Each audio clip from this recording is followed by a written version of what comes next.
could tell you the killer in the original film was not Jason, but was in fact his mother. See, Pamela Voorhees got pissed 20 years ago when camp counselors making Whoopi ignored Jason and got him drowned. So that's why she gets down to killing. And how much killing? Let's find out. The intro of the movie takes place in 1958, you know, America's golden age, when jobs were plenty and the best form of foreplay was singing church songs at a summer camp. Sure gets these two kids worked up because they wander off to play a little podcast. These two giggling lovers, Barry and Claudette, Why aren't you dead? But hey, since Jason drowned a full year prior to this, she's probably had a lot of time to think of some innovative kills, right? Nope, Barry gets stabbed in the gut below screen for the first kill of the franchise. Kind of a lame start to a movie known for gruesome kills. Looks like he just squeezed a tomato against his belly. After that, Pamela turns on Claudette.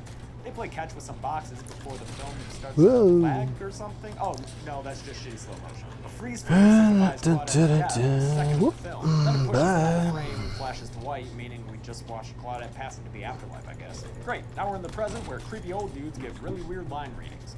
Never come back again?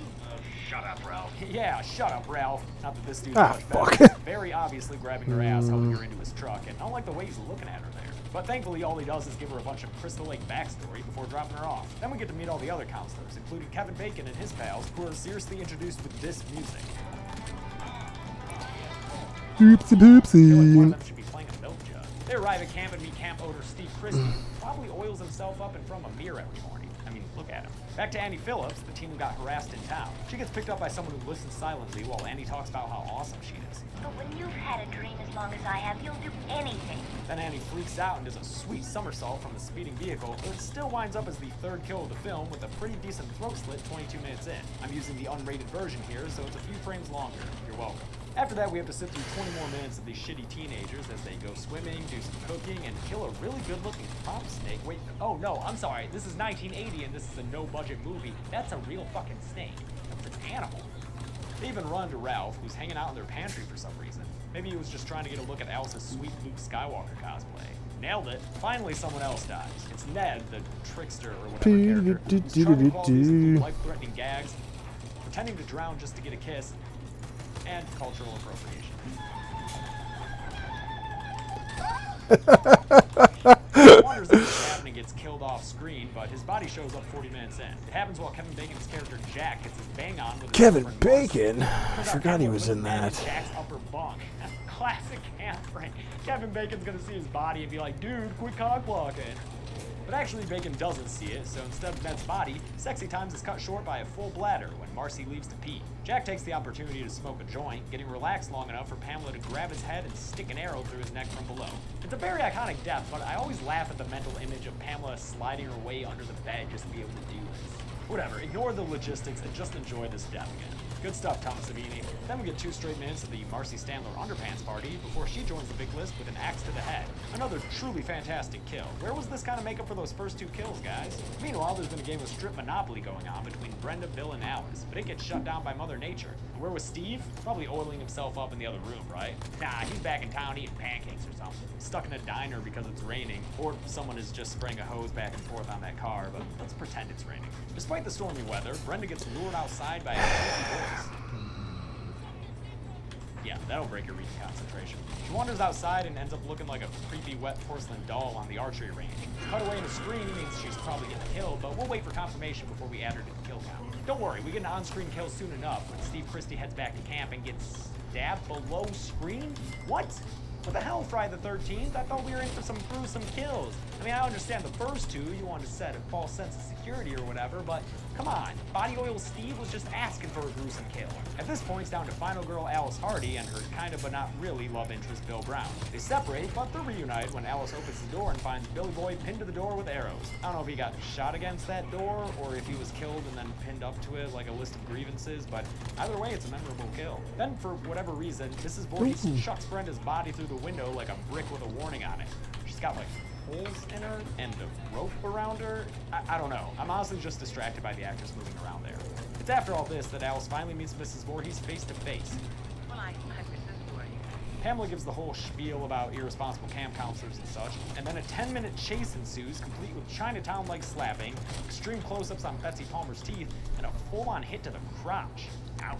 It all comes to a head on the beach when Alice picks up the machete, charges at Mrs. Voorhees full speed, and straight up decapitates her. It's another iconic kill in a movie with plenty of them, and the hands in the air gesturing, "Why, God, why?" are just the cherry on top. Man. After that, the movie seems finished, but we get one last scare in the infamous Jason boat grab, where he pops up from the lake and pulls Alice out of the boat. Turns out to be just a dream, though, so don't worry, it's not like they take that scene and formulate 11 more movies around it. I'm lying, they did. But right now we're still focused on the first movie, so let's break this shit down and do the numbers. Pamela Voorhees killed 9 people in Friday the 13th, 5 guys and 4 girls. She herself was killed by Alice, bringing the total kill count to 10, evenly split among genders, plus 1 poor innocent snake. At a runtime of 95 minutes, that comes out to 1 human death about every 10 minutes.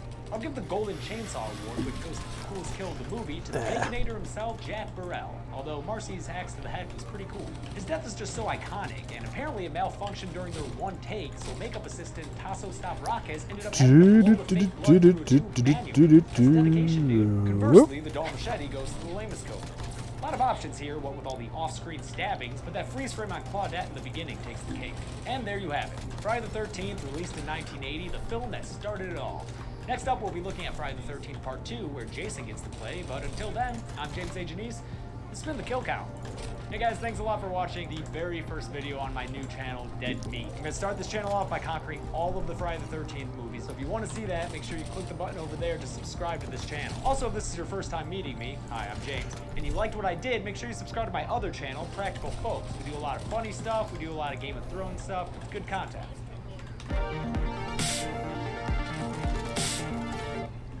Welcome to Oh! Kill Count, where we tally up the victims in all our favorite horror movies. I'm James A. Janice, and today we're looking at Jason Goes to Hell, the so-called Final Friday, released in 1993. Friday 8 caused Paramount to give up on Jason, and they sold the Jason rights to New Line Cinema, but not the Friday the 13th name. That's why the New Line Cinema films are kind of their own semi-separate Jason series. This change in ownership lured back Friday's creator Sean S. Cunningham after more than a decade away from the property. Cunningham came back to produce Freddy vs. Jason, but since Wes Craven had just announced his plans to make New Nightmare, New Line told him to cool his jets. Jason Goes to Hell was made in the meantime to keep the character fresh in people's minds. Cunningham hired Adam Marcus to direct, a 23-year-old recent NYU grad who had never made a feature before. So why'd he hire him? Well, Marcus had written another script Cunningham was able to sell to Disney, but perhaps more importantly, he was childhood friends with Sean's son Noel. Marcus had known Cunningham since he was a child and considered him a surrogate dad. I watched a lot of interviews with Adam Marcus during my research, and he's definitely an energetic cinema fan who meant well making this movie. I like his enthusiasm and his intentions, but I think they were incorporated into a bad screenplay. It was Marcus's idea for Jason to possess different bodies throughout the film, and if A New Beginning taught us anything, it's that fans love when Jason's not the killer. But Marcus intentionally made a movie different from all the Friday films before it. He added supernatural elements and Jason mythology that he hoped would retcon some of the franchise's inconsistencies. I think most people would say they actually just complicated things, and that they don't make a lot of sense. Then again, Marcus points out that Jason was a zombie who used to be a dead swampy boy. We didn't make any sense?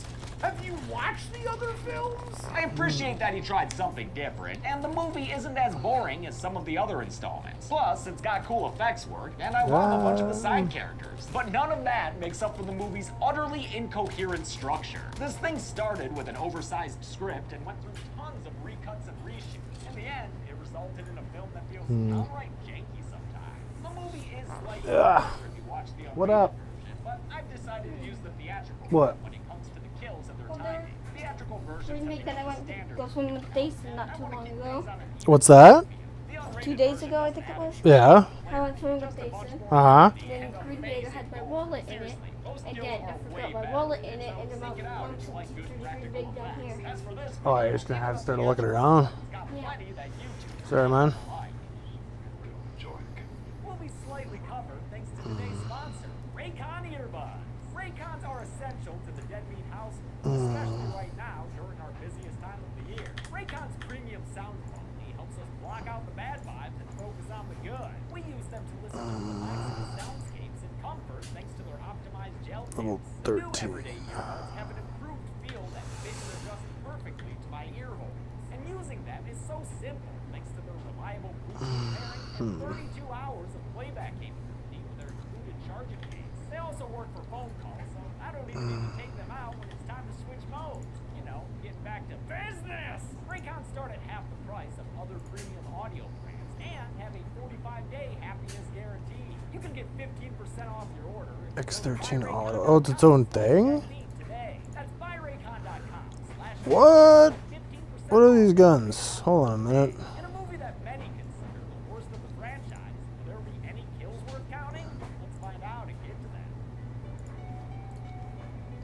that. Okay, there's nothing for that. 2 credits. A new one. FTX Siege. Gosh darn know it. At a cabin. Siege. Okay. There we have a lady dressed like a character from Hey Arnold. Not for long, because it's time to get naked. And naked lady flesh is a sure. Oh, there's a different gun. Oh no. I didn't know that. Oh no. That sucks.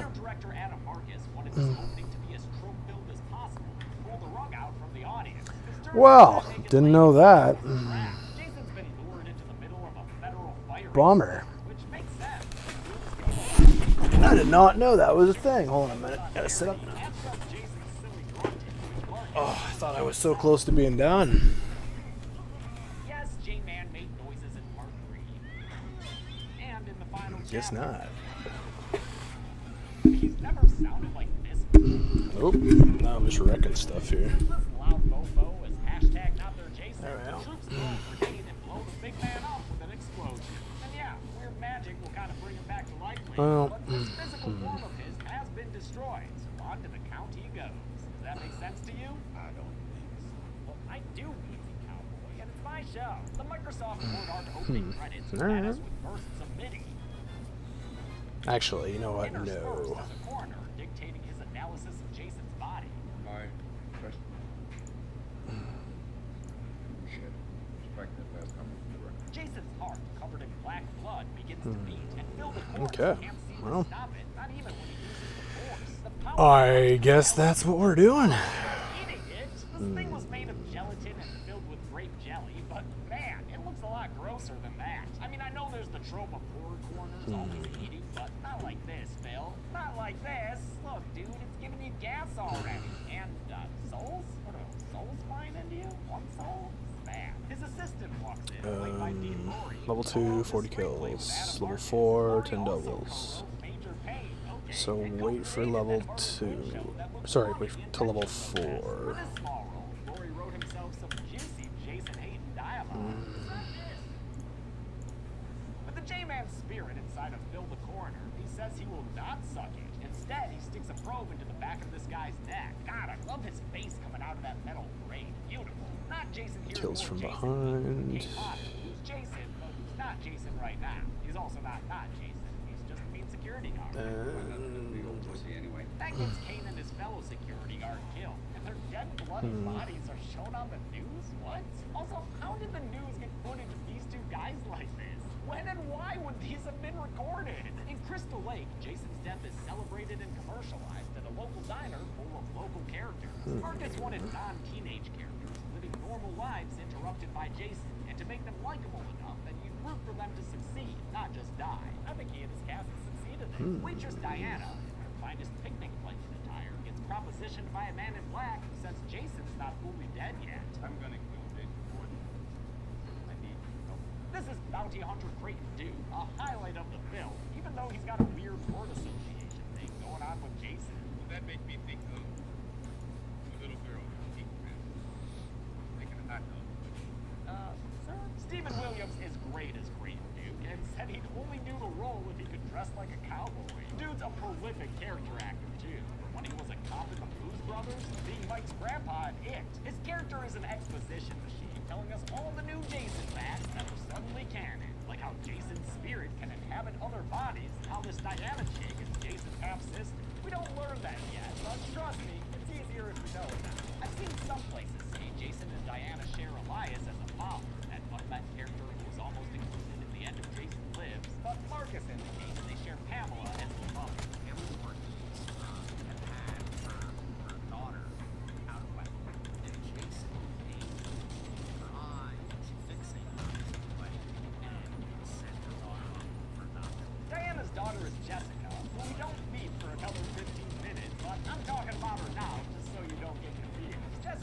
new baby named Stephanie, whose dad is Jessica's ex-boyfriend, Steven. And we meet Steven now in the diner when Diana mentions the as-of-yet unmet Jessica. You don't know about this. This movie sucks at introducing its characters, but to Adam Marcus's credit, there are deleted scenes that do a better job, including one with a pretty cool long one-take in the diner. But Marcus's original cut was unreasonably over 2 hours long, and as it got cut down, things started to make less sense. A stronger screenplay to begin with probably would have helped, and stronger direction might have avoided whatever Steven's doing here.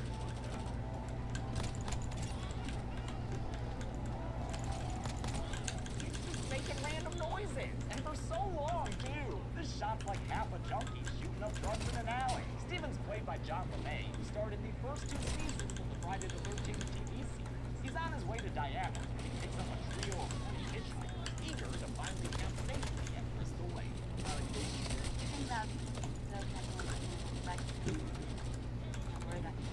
After he drops them off, they get right to it. Oh, shit. Now to give this series a rare taste of badass. I'm gonna take the first one of these later. There's a steady naked man. Man, yeah, they're not kidding about the damage. You got to be like, great, I've been there.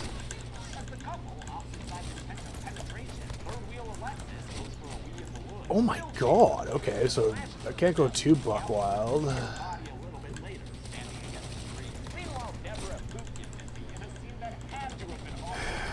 Enters Michael B. Silver and Michelle Clooney. Amy recently broke up, and now they have to do a sexy scene with both of them completely naked. I mean, this sex scene is outrageous, especially in the director's cut. Phil Jason cuts it short by cutting into Deborah with a pencil and splitting her in half vertically. Its version in the director's cut is one of the all-time greatest kills I've ever seen. Luke screams at the sight before being killed off screen. For that shot of his face, they spray chase blood at it with a fire extinguisher. This whole camping scene was added after a test screening. New Line told Marcus the movie needed to feel more like a Friday the 13th, so he reluctantly added some horny scenes time, but refused to imply that sex automatically equals death. I will say, unsafe sex equals death. That's why he included the couple disregarding the condom, and why Jason steps on an unused one before he kills them. I guess Lefty Boy was right. Always wear a coconut tip. Phil Jason's having a great time killing, but he's got bigger plans for his top deputy job. First, though, he's got to get rid of Edna, this Mary chick who's having an affair with John. Phil Jason kills Edna by slamming her head. Oh my god, this is terrible. Then Phil Jason straps Deputy Josh down on a table in the 40s family home. So new to the series, they didn't even spell the name right outside. Phil Jason shaving Josh in a way that's kind of weird and kind of sexy. Marcus intentionally made this scene homoerotic to challenge his audience. It's also why he included the man aspect. I think Harlan is never done. Race, creed, color, sexual orientation, it all has to come together. How Kyle former villain then after he sucks face and transfers his soul to Josh off screen. With the whole dumb possession thing, there's no perfect time to count a person as dead. But doing it when Jason's done with their bodies makes things easiest for me, so let me have that, okay? Marcus says he did the body swap because of restrictions imposed by Sean Cunningham. Hockey mask out of it. It's a claim he's repeated often. Boo. Even though Cunningham denies having ever said that. In any case, the lack of real-life Jason is an issue for many men. And more than Jesus, man. by now, This gun sucks. felt very protective of the character. He even tried Give me back the other one. My god. Some tried, but others wanted to do their own thing. And director Marcus is kind of left. Josh Jason Oh, goes over to I guess if I Diana. just treat it like the other one. He really is. Nope. He takes out a handgun and shoots Josh Jason in the head with it. Damn, Diana, quit fucking around. But of course, Josh Jason returns. Tries to slip Diana the old South slug. Oh man, what the fuck? Steven gets to her place and leaps to the rescue like the unassuming badass he is. So he can't stop Josh Jason from throwing a knife to Diana's back. He is able to stick the attacker with a fire cooker and toss him out the window. Then he checks to see if that dude from Happy Gilmore is down there shaking his head. Diana dies in Steven's arms while telling him to watch out for her daughter Jessica. Then Diana's boyfriend, Ed Landis, shows up. Josh's body pulled a Mikey Mai and said goodbye-bye. Then he hooked her up. He's put in a jail suit by his buddy Officer Manny. Played in a real weird way, like Deputy Dewey. Great dude happens to be in the neighboring cell. Starts talking Jason. or rather all figures. For some inexplicable reason, Duke says he'll only talk to Steven if he lets him break his fingers. I mean, the actors sell this bit as best they can, but it makes no fucking sense, just like a lot of it. Duke tells Steven, or new Jason.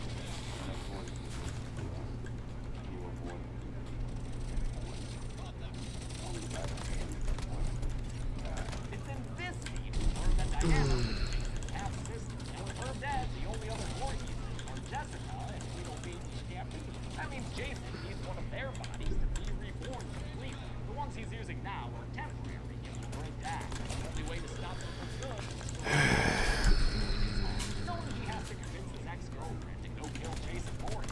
Steven uses his get out of jail free card to flip his rifle and a stolen cop job. His ex Jessica, meanwhile, arrived back in Okay. town with her sleazy new boyfriend, Robert Campbell. He's a news anchor. While she deals with the police, baby Stephanie is cared for by Vicky, a waitress at the diner Diana worked at. They were friends. The diner is owned by Joey B and staffed by her family, husband Shelby and son Ward. She's strict about her establishment.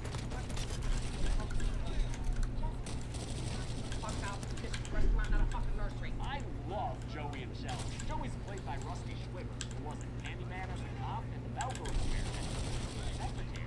Shelby is played by Leslie Jordan, a delightful diminutive actor from Tennessee. He's in lots of stuff, including American Horror Story. Originally, Joey B was written as the man in the relationship, but Marcus swapped the roles when he cast these two wonderful actors. Schwimmer improvised a lot of her dialogue, something Marcus encouraged on his congenial set. Sounds like he knew he was young and inexperienced, so he was open to everyone's suggestions. Most of his actors were open and generous. There were some disputes between Marcus and Jessica's actor Carrie Keegan over on-screen nudity and an incident where Keegan was framed for theft. The animosity was so severe, John Cunningham had to direct the music for Keegan, but he and Marcus both seemed to talk to the artist. Dispute and miscommunication.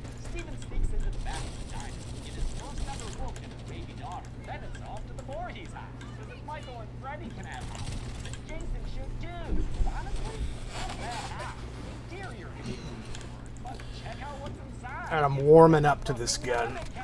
Calm down, though. This ain't a secret Oh, legal come thing. on. As much as that Marcus would like it. 5 shots. This is the actual Necronomicon crossover. Sam Raimi mentioned to Marcus when he visited the set of Army of Darkness. Marcus wanted to suggest Pamela Voorhees use the Necronomicon to bring her dead Swampy Boy back from the dead. Are you fucking serious, dude? Like, come on, that's not canon, is it?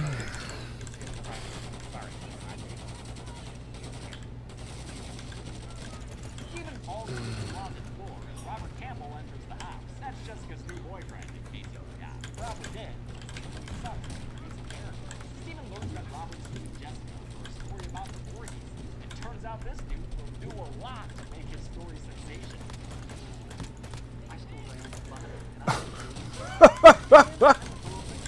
Like, fuck, man. How many times do you have to shoot a guy? sliding through the floor into the house's crawl space. While that's happening, Josh Mason attacks Robert Campbell. He manages to slide his Ugh. down his throat, successfully transferring Jason into the newscaster's body. That means Deputy Josh's body is gone, and Jason's moved on to being Robert Jason. How come Deputy Josh is dead to us? His physical form just fucking melts away. I love this disgusting scene of exquisite body horror, and it's actually one that still has amazing shots, even in the theatrical version. That jaw! God, I love this Hellraiser fucking shit. This movie's impressive effects are done by A&B, a company founded by 3 makeup artists, Howard Kurtzman, Greg Nicotero, and Howard Berger. They were excited to do Jason Goes to Hell, since they had already worked on every other major horror franchise, between Evil Dead 2, Nightmare 5, Halloween 5, and Texas Chainsaw 3. Adam Marcus told them to go nuts with the gore. He knew the MPAA would force them to cut most of it, but planned ahead to release an unrated version on home video. Jessica is having herself a soppy shower cry when her lights go out. It's Robert Jason. As he goes to slug her down so he can be reborn, Steven shows up to save and subsequently kidnap Jessica. He carries her here because actor Carrie Keegan had just broken her toe by dropping a flashlight on it. On his way out, Steven runs over the man who looks like Jessica's boyfriend, which will surely win her over to his side. Oh, wait, no, he doesn't. Though he tries to explain, Jessica wisely kicks his ass out of the car. I mean, sure, she might be wrong here, but like 99% of the time, this was the right move to make. She goes to the police and they send dipshit Randy to pick up Steven. They have a kind of fun, kind of friendly boy fight together, and that ultimately ends in a stalemate. Cut.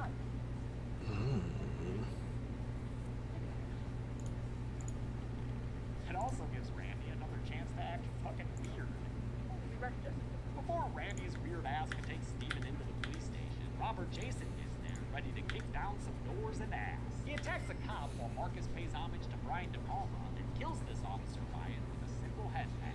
Robert Jason knocks out Sheriff Landis and pursues Jessica to slither the slug, but Steven appears with some ups and another stolen cop gun to put Robert Jason down with a couple of rounds. Steven and Jessica get out of there.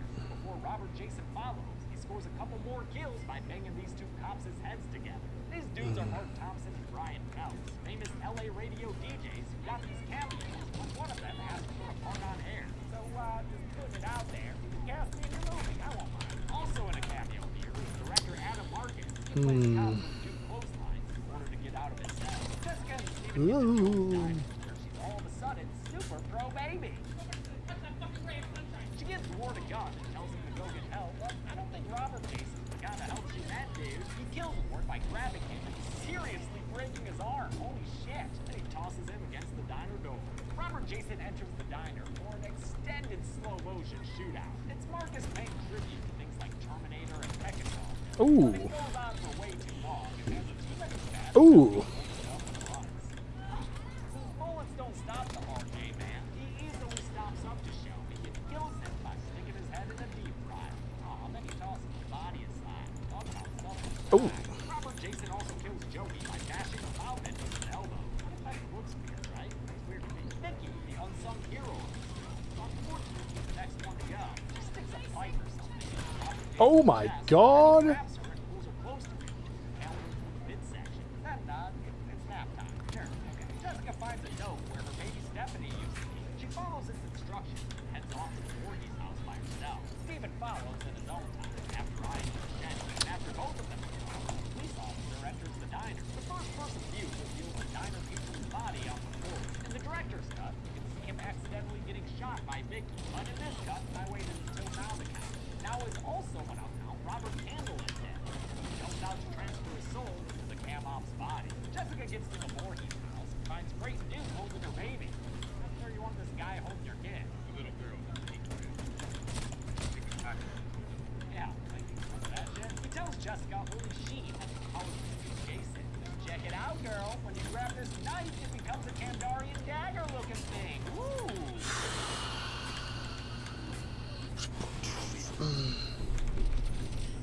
Yes, now this Power Ranger dagger is part of the Jason mythos. Duke falls through the floor because, damn, no one in this house be paying their floor bill. With a pipe through his eye, Duke yells for Diana to kill anyone who walks through the door. They might be Jason. Some sheriff they do. So disappointing. That's less disappointing. Get the hell away from Fred. Oh, Officer Randy. Sup, man? You Jason, bro? No, that's his old deck account.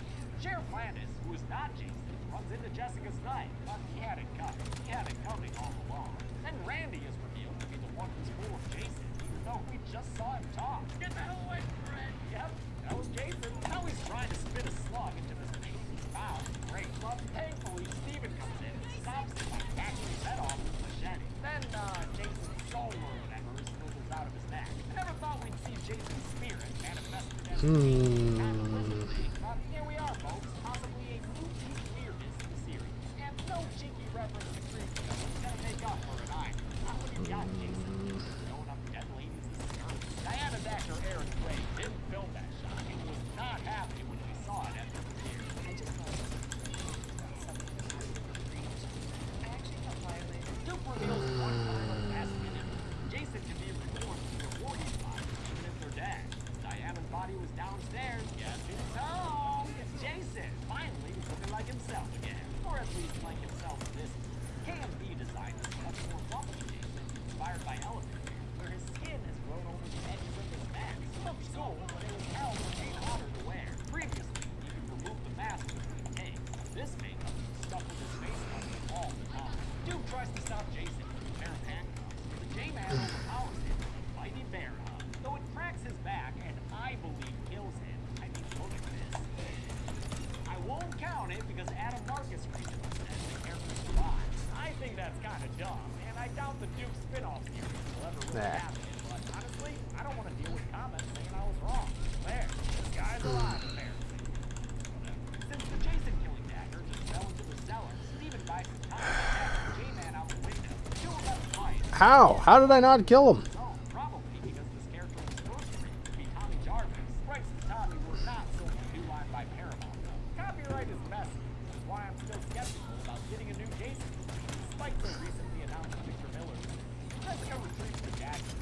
up on Jason and sticks it in his chest. Little soul fireworks start popping off, but Jessica needs to drive the point home. That final kick does the trick, and I don't know. All this shit starts happening, man. Part of those big old hell hands. They look like some kind of Jim Henson creation. I guess originally the sending was going to be done with miniatures.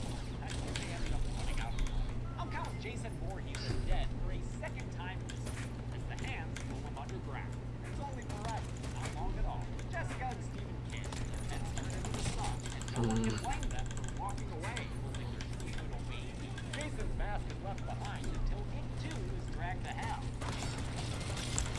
Got Freddy Krueger, motherfucker! Stay in the same studio now! So with Kane Hodder playing Freddy's gloved hand there, that makes him the only person to technically play both characters in the film. How many kills did Jason pack before he left for his trip to hell? Let's find out and get to the...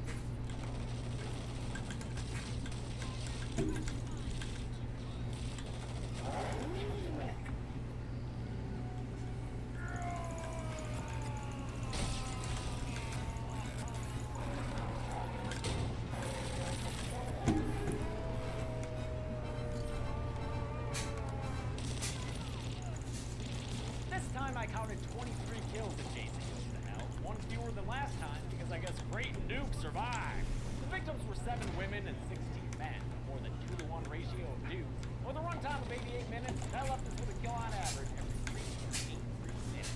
I'll give the Golden Chainsaw for coolest kill to Deputy Josh since I'm using the theatrical cut. Love the dissolution of his body into the ground.